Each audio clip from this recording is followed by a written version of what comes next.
We're on the road again. Follow us as we travel around the northeastern parts of the wheatbelt area of Western Australia.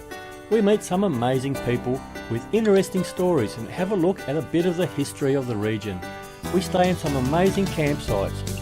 We go from freezing our backsides off to sweating the same backsides off in the heat, then get sent packing as a wild storm approaches. We stumble across a private collection of artefacts and go to some amazing museums.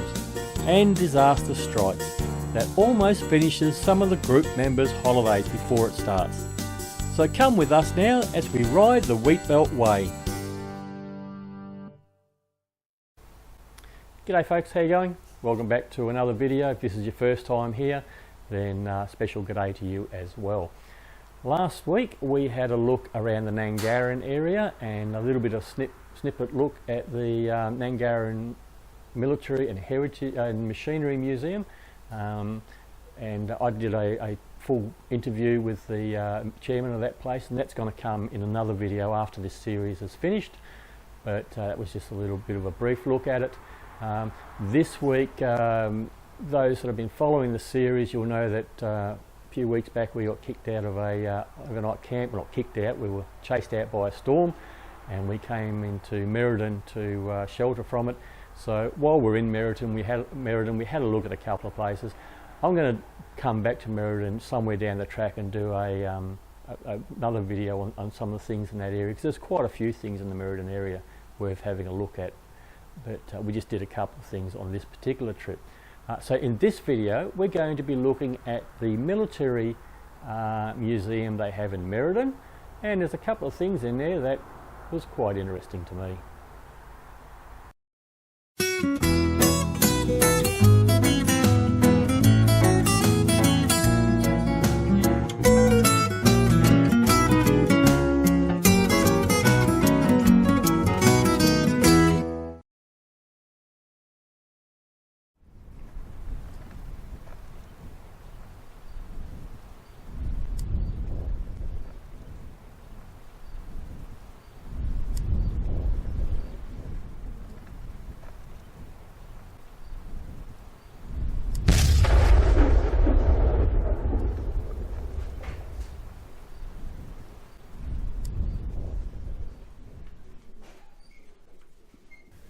During World War II, the Army had heaps of depots for fuel and ammunition scattered throughout the West Australian wheat belt.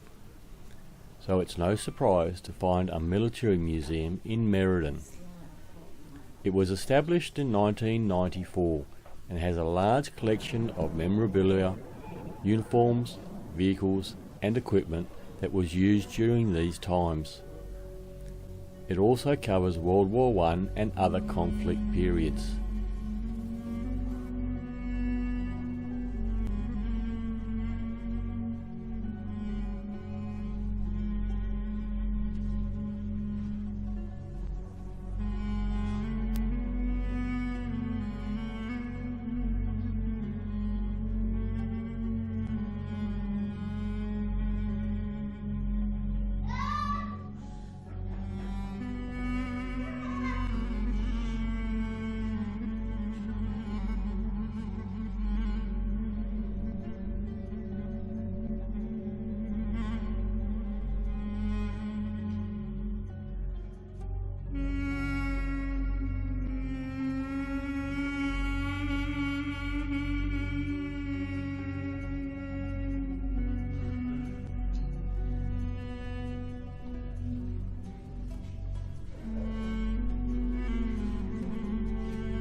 The fun stuff is outside and in the shed.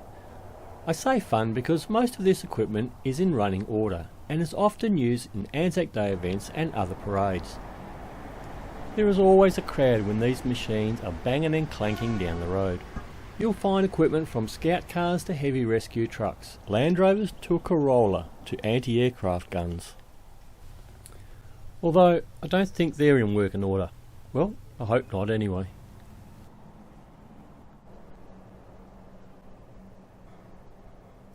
Whenever I walk around these places looking at the vehicles that they had, I always think about the type of people that used to use these and the conditions they were used in.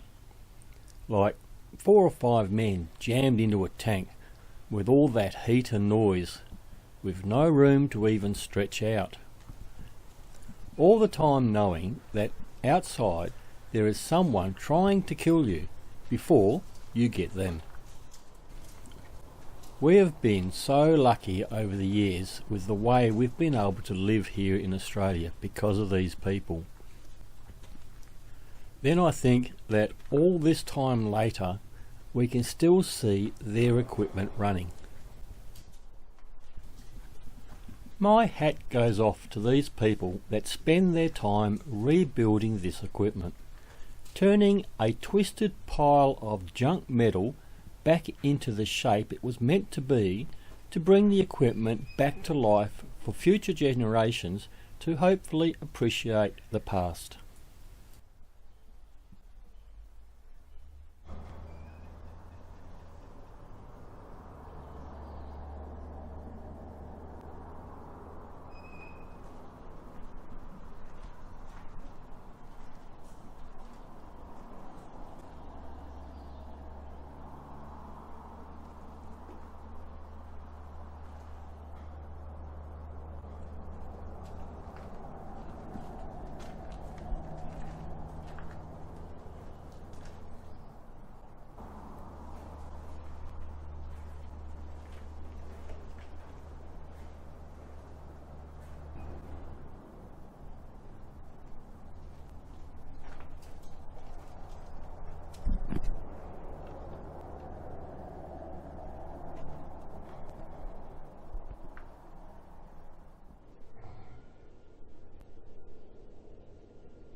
This is an example of how some of the equipment is found. Some restoration work has started on some of these, and one day they will too be rolling down the road again.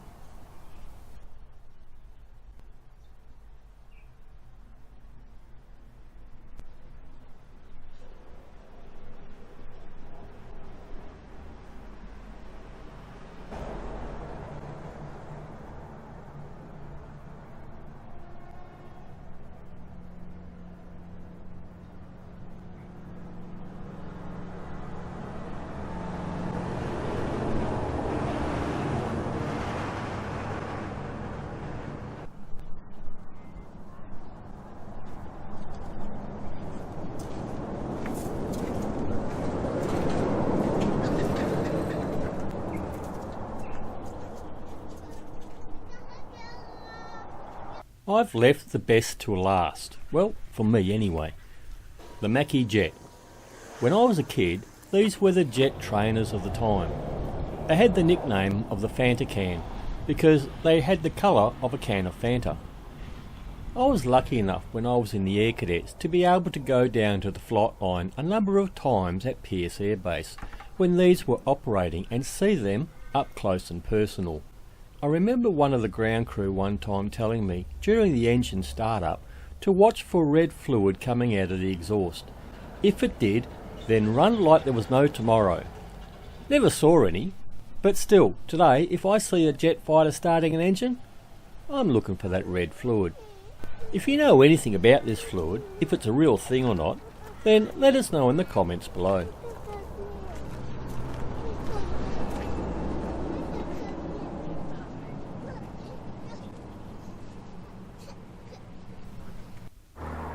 Now for my all-time favourite, the Bell UH-1 Iroquois, better known as the Huey. The first jet-powered helicopter came into service during the Vietnam War in 1959. The helicopter you heard before you would see it, and you knew what it was.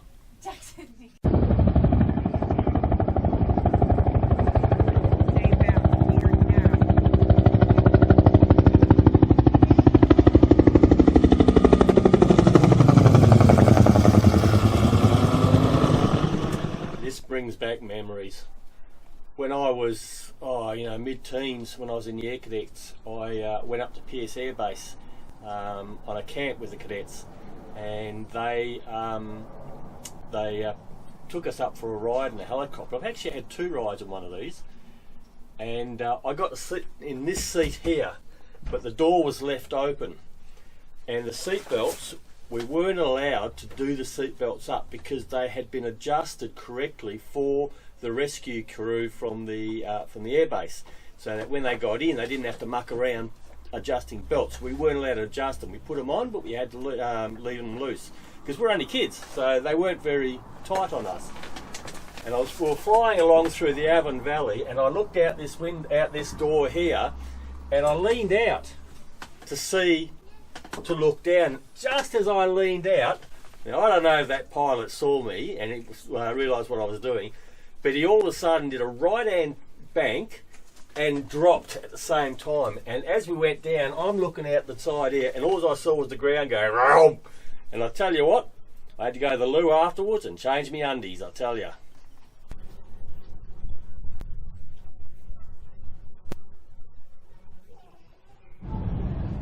And next to that is a more modern Bell helicopter, the 206 looking type of helicopter. It was called the Kiowa in the military. It could be used for a number of different roles, from observation, utility and direct fire support.